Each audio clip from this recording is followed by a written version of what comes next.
نفسا به شماره افتاد، داره منتظرت میمیره.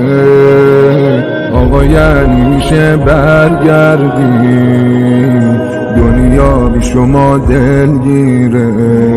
من حکم گل که ندارم، ای کاش خار تو نباشم. یار خوبی که نبودم، ای کاش آر تو نباشم. من وفا نکردم تا به من وفا کن، تو نماز شبت برا من دعا کن. چقدر بده بین مردم، به تو عرض ارادت کردم، ولی با عملم میدونم تو رو خیلی اذیت کردم.